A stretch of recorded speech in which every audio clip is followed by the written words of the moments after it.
ಸಮೋಸ ಮಾಡಲಿಕ್ಕೆ ಆಲೂಗಡ್ಡೆ 1 2 3 4 5 ಆಲೂಗಡ್ಡೆ ಮತ್ತು ಒಂದು ಸ್ವಲ್ಪ ಬಟಾಣಿನ ಸ್ಮ್ಯಾಶ್ ಮಾಡ್ಕೋಬೇಕು ಸ್ಮ್ಯಾಶರಿಂದ. ಅದಕ್ಕೆ ಸ್ವಲ್ಪ ಕೊತ್ತಂಬರಿ, ಒಂದು ಸ್ವಲ್ಪ ಬ್ಲ್ಯಾಕ್ ಸಾಲ್ಟು, ಒಂದು ಸ್ವಲ್ಪ ಜೀರಿಗೆ ಪುಡಿ, ಒಂದು ಸ್ವಲ್ಪ ಧನಿಯಾ ಪುಡಿ, ಒಂದು ಸ್ವಲ್ಪ ಅಜ್ವಾನ, ಒಂದು ಸ್ವಲ್ಪ ಜೀರಿಗೆ, ನಂತರ ಒಂದು ಸ್ವಲ್ಪ ಗರಂ ಮಸಾಲ, ಒಂದು ಸ್ವಲ್ಪ ಖಾರದ ಪುಡಿ, ಈ ಎಲ್ಲದನ್ನು ಹಾಕ್ಕೊಂಡು ಅದಕ್ಕೆ ನಾವು ಸ್ಟಫಿಂಗ್ ಮಾಡ್ಕೋಬೇಕು ಸಮೋಸ ಮಾಡಲಿಕ್ಕೆ. ಜಾಸ್ತಿ ಏನು ಪೇಸ್ಟ್ ಮಾಡ್ಕೊಳೋದು ಬೇಕಿಲ್ಲ, ಬರಲ ಇದ್ರೂ ನಡೀತದೆ. ಸೊ ಅದಕ್ಕೆ ಈ ಎಲ್ಲ ಮಸಾಲೆ ದಿನಸನ್ನು ಹಾಕ್ಕೊಳ್ಬೇಕು. ಹಾಕ್ಕೊಂಡು ಸ್ವಲ್ಪ ಕೈಯಲ್ಲಿ ಸ್ವಲ್ಪ ಈ ಥರ ಮಾಡಿಕೊಂಡ್ರೆ ಸಾಕಾಗುತ್ತೆ. ಈ ಥರ ಕೂಡಿಸ್ಕೋಬೇಕು. ಸಮೋಸ ಮಾಡಲಿಕ್ಕೆ ನಾನು 250 ml ಕಪ್ಪಿಂದ 3 ಕಪ್ಪಷ್ಟು ಮೈದಾ ಹಿಟ್ಟನ್ನು ಹಾಕ್ಕೊಂಡಿದ್ದೀನಿ. ನಂತರ ಈ ಟೇಬಲ್ ಸ್ಪೂನಿಂದ 1 ಕಪ್ಪಿಗೆ 1 ಅಳತೆ ಹಂಗೆ 3 ಕಪ್ಪಿಗೆ 3 ಟೇಬಲ್ ಸ್ಪೂನಷ್ಟು ಚಿರೋಟಿ ರವೆ ಹಾಕ್ಕೊಂಡಿದ್ದೀನಿ.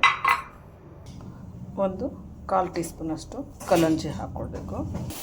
ಒಂದು ಅರ್ಧ ಟೀ ಸ್ಪೂನಷ್ಟು ಜೀರಿಗೆ ಸ್ವಲ್ಪ ಕುಟ್ಟಿರೋದು, ಒಂದು ಅರ್ಧ ಟೀ ಸ್ಪೂನಷ್ಟು ಅಜ್ವಾನ, ನಂತರ ಸ್ವಲ್ಪ ರುಚಿಗೆ ತಕ್ಕಷ್ಟು ಉಪ್ಪು.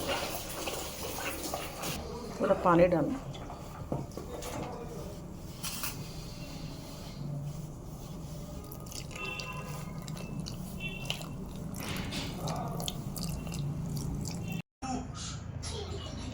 ಪೂರಿ ಹಿಟ್ಟಿನ ಥರ ಕಲಿಸ್ಕೋಬೇಕು. ಹಿಟ್ಟಿಗೆ ಅಜ್ವಾನ ಮತ್ತು ಜೀರಿಗೆ ಹಾಕ್ಕೊಂಡು ಕಲಿಸ್ಕೊಂಡು ಈ ಥರ ಫಿಲ್ ಮಾಡ್ಕೋಬೇಕು, ಸ್ಟಫಿಂಗ್ ಮಾಡ್ಕೋಬೇಕು.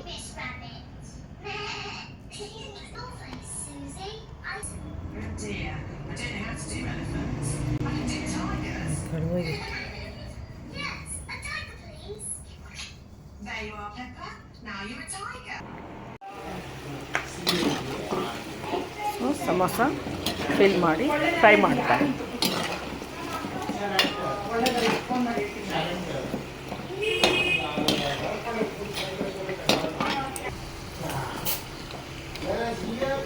ಈಗ ಇದು ಆಗಿದೆ.